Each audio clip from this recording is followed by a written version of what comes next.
lot of people look to Sherbinski as being the rightful person who brought this terpene profile to the market.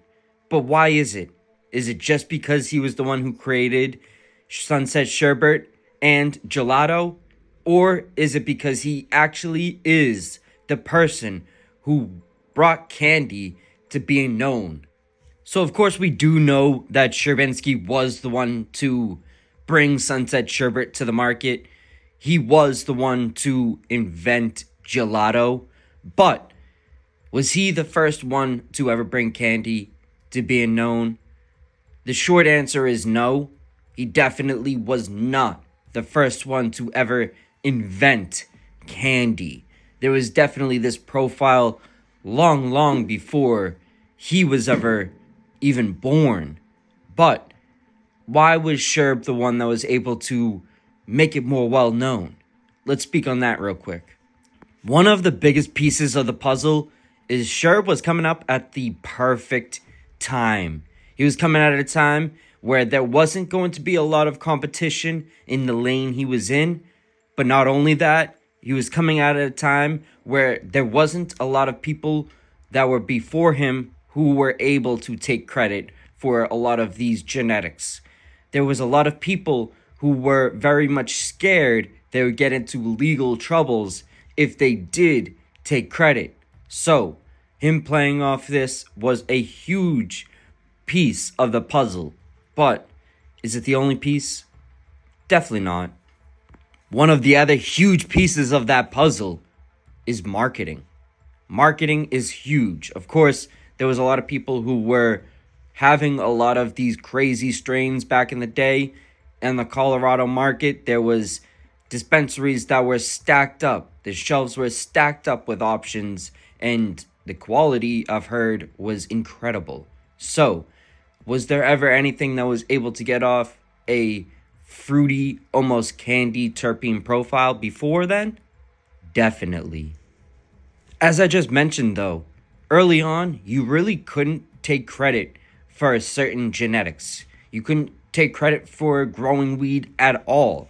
So, this led to a lot of people trying to stay as far in the dark as they possibly could. And having something that would expose you to the light would be something you would stay very silent about. So, early on, we got to see Neville was someone who took credit for haze, which I'm going to speak about in further detail in my next video. But he took credit, and it led him to a position that we could probably all assume isn't where he was intending on heading. But it was part of the risk and reward factor he knew and he played into, which led him exactly where we all don't want to lead. So, this was something that was a huge lesson for the people. Everyone got to see that if you're going to take credit, you're going to head to the place you do not want to go.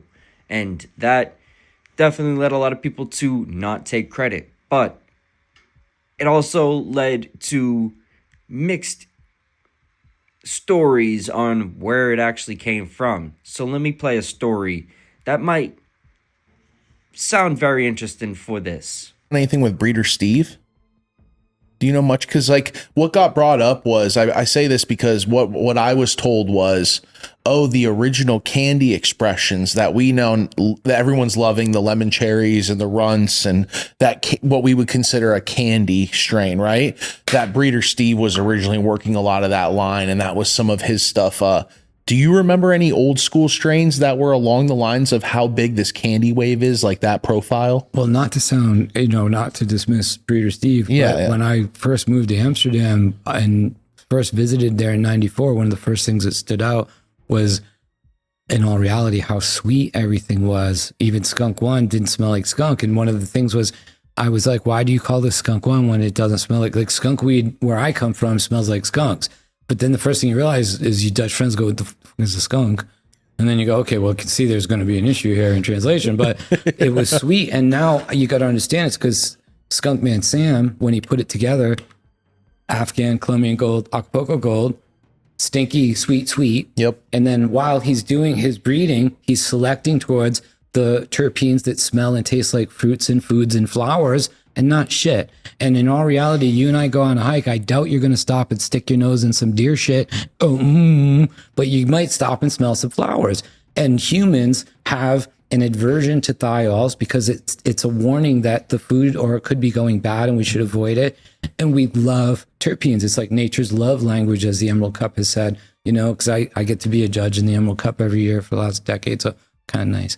And, but we've been dividing them up into terpene categories, which is fucking awesome because now it's like, instead of a plate with mixed fruit, it's like bananas and apples and oranges and lemons. And now I can be like, all of these are lemons and judge them for what they are within that category. But you had already seen it naturally gearing towards sweets because people have a natural inclination towards that profile compared to... And because they were moving towards more like non-organic nutrients, and the plants were expressing terpenes more than they were thiols. So all of cannabis kind of took a turn as people started using more convenient nutrients. As you can hear in that quick clip, there was some breeder who apparently was having a very similar terpene profile coming off their plants.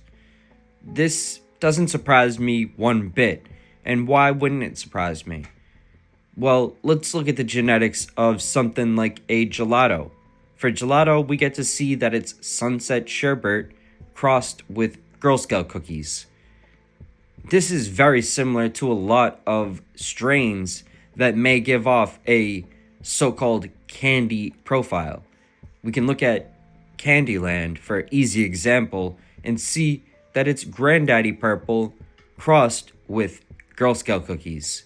So we see the Girl Scout cookie is a huge play on why this flavor is actually able to even exist. But we also get to see that some classic strains play into this. So does this mean that we could possibly have a candy-like strain by crossing two super old school strains that we would have never expected to give this flavor? The short answer to that would be yes. We can look at the Pink Panties, we can look at a lot of these different OGs, and we can definitely look at some of these very strange old school strains that we would have never expected to give off a fruity, candy-like terpene profile, but they do. And why do they do this?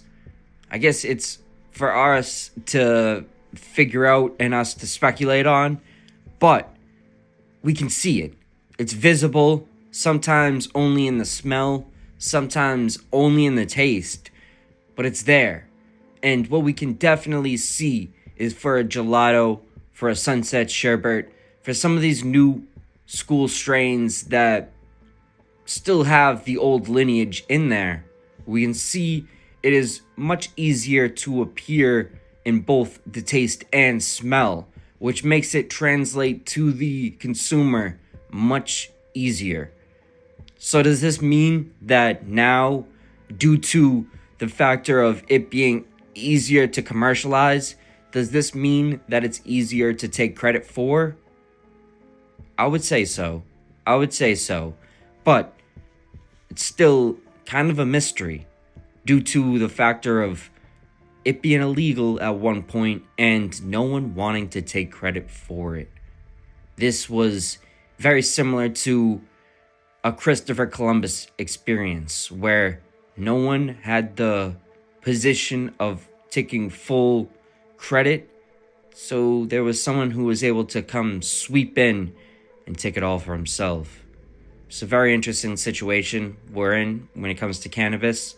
This genetic guessing game is leading everyone on this scavenger hunt of no real answers. And I hope this today was able to give someone an answer they might have been curious about. I still am left with a lot of questions than answers. So leads me to say there's going to be a lot more videos in the near future. Hope everyone enjoyed this one today. This was a fun one making because I did a lot of research to figure out that I still don't know a lot. And I guess that means there's a lot more to learn, and much love and respect to anyone that's on the journey with me in this learning process.